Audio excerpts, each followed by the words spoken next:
भिलवाड़ा में यूडीएच मंत्री जाबर सिंह खर्रा एक दिवसीय दौरे पर पहुंचे। उनका आगमन शाम 5:15 बजे सर्किट हाउस में हुआ, जहां भाजपा नेताओं ने उनका स्वागत किया। मंत्री खर्रा ने यूआईटी द्वारा चल रहे विकास कार्यों का निरीक्षण किया और अधिकारियों को जरूरी दिशा निर्देश दिए। उन्होंने कार्यों की प्रगति की जानकारी ली और समय सीमा में कार्य पूरे करने के निर्देश दिए। इस दौरान मंत्री के आमजन से संवाद करने की भी संभावना जताई गई है। दौरे के दौरान शहर के विकास को लेकर गंभीरता और पारदर्शिता से काम करने का संदेश दिया गया।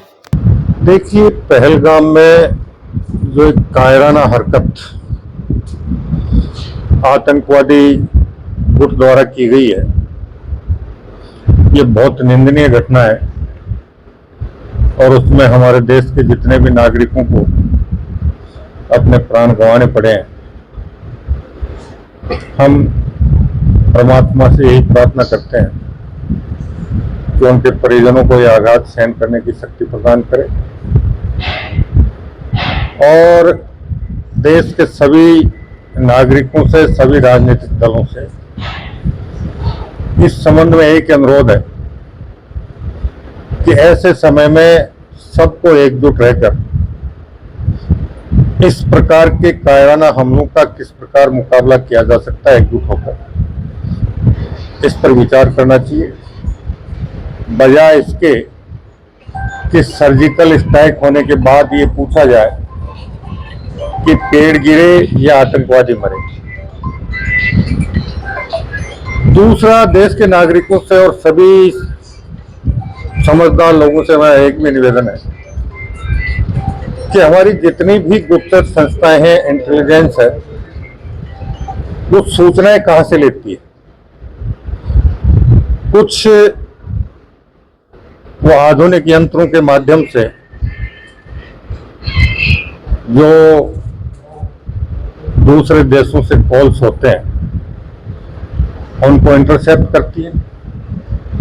और बाकी हम भी, आमजन भी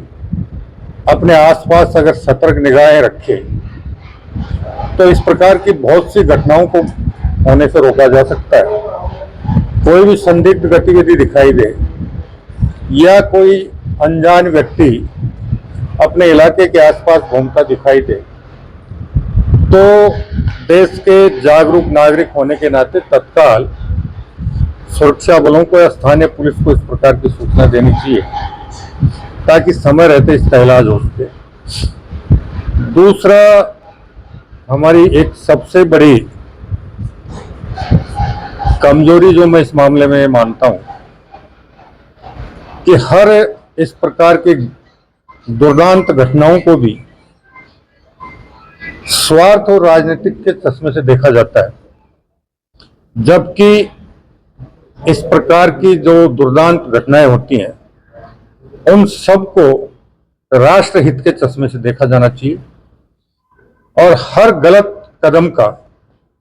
निश्चित रूप से भरपूर विरोध करना चाहिए। ये एक देश के जागरूक नागरिक होने का कर्तव्य भी बनता है। और इस मामले में मुझे ये कहने में कहीं कोई संकोच नहीं कि पिछले कई सालों में ये भौतिकवाद की चकाचौंध भरी जिंदगी में व्यक्ति जब अपने आप में सिमटा है, वरना हमें वो समय भी याद है जब 50 साल पहले गांव में या कस्बे में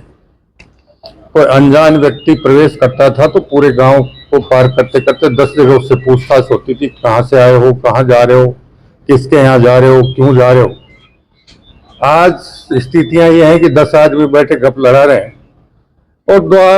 दो बदमाश मोटरसाइकिल पे या पैदल आकर किसी भी प्रकार की दुर्घटना कारित करके, किसी प्रकार का अपराध कारित करके चले जाते हैं और जब उनसे पूछते हैं तो वो कहते हैं कि हम तो बातों में व्यस्त हैं, हमने देखी नहीं कि शक्ल कैसी थी। इस प्रकार की बहुत सी बातें हैं जो इस प्रकार के असामाजिक तत्वों को इस प्रकार के कायराना हमले करने या अपराध करने से रोकने में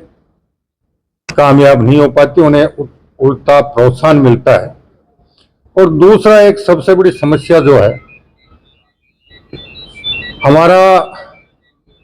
कोई राष्ट्रभक्त अपना सर्वस्व अपनी मातृभूमि की रक्षा के लिए अर्पण करता है, तो हम 1000, 2000, 5000 की संख्या में श्रद्धांजलि देने एकत्रित होते हैं। लेकिन जब कोई दुर्दांत अपराधी, आतंकवादी, जिसे कानून के द्वारा अगर फांसी की सजा दे दी जाती है या वो सुरक्षा बलों या पुलिस की मुठभेड़ में मारा जाता है,